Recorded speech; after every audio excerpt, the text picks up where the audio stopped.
Hi everybody, Sarah here from Foster Wiki to talk to you about something very serious today, and that's the cost of living crisis.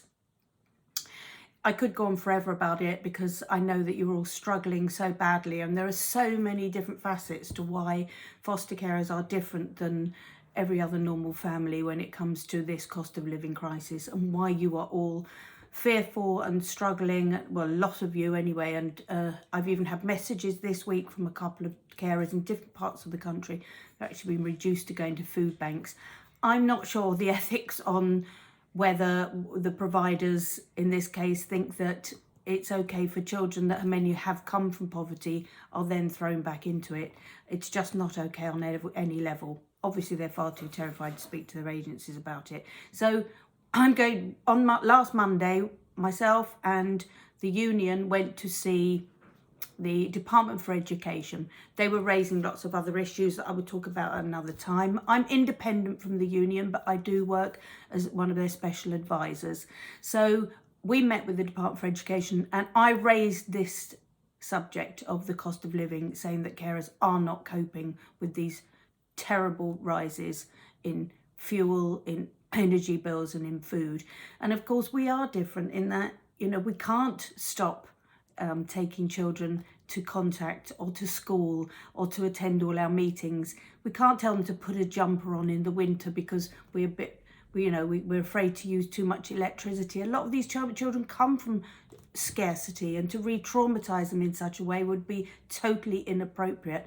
Plus also the dark side of it is, of course, if a child complains they felt a bit cold or been asked to put on a jumper on, we'd soon have an allegation against us. There are so many reasons why we can't, struggling to survive. The general increase, the children's minister claimed, we had an increase in children's allowances this year. Do you know, in all the years I've been fostering, those allowances have hardly moved the needle, hardly moved. And I think it amounts to about £8 a month. Well, how's that going to impact on people that are getting rises of sort of £500 a month in their bills? It's not going up to £500, it's £500 on top of what people are already paying now. So it won't even scratch the surface. Obviously it won't. I have heard in, I think, one local authority, some carers were getting a one-off payment. In other places, they have given a little more of an increase. But we really do need some help. When I spoke to the Department of Education, I said to them we would get some statistics to them, because this is what they're lacking, of course. Any statistics from carers themselves. They get statistics from local authorities and agencies through the governmental Ofsted sort of fostering statistics each year. Then they get the Fostering Network State of the Nation, which is some, foster carers do contribute to that. I think others in the industry do as well. But I know an awful lot of carers are often very nervous about filling out these surveys, and especially ones from their own local authorities and agencies. We can't get away from it. People foster in a climate of fear. And that's a subject for another day, most definitely.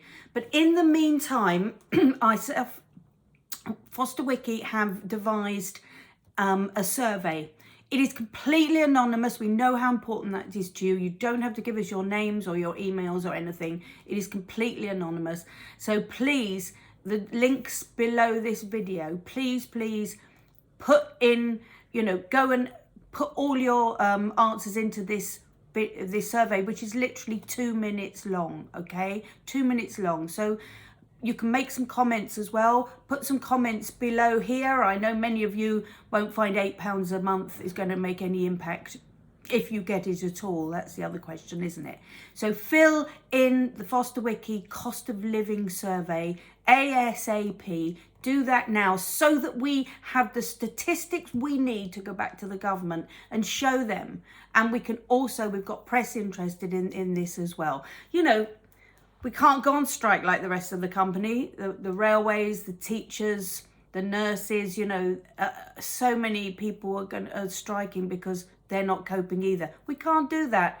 And let's not be held to ransom by the fact that we're too kind and too passionate and too in love with our children to even think of doing anything that would even vaguely disrupt them in any way. So we shouldn't be taken advantage of. Let's get that survey filled in. In the meantime as well, if you could like the video, comment on the video. If you could press subscribe and the notification button, it really makes a difference. So please do that and get going on that survey, and in a couple of weeks you'll find out what the results of that survey was. I can tell you by the few hundred that have come in so far that it's pretty alarming. Okay, thanks very much, and I'll speak to you all very soon. Bye.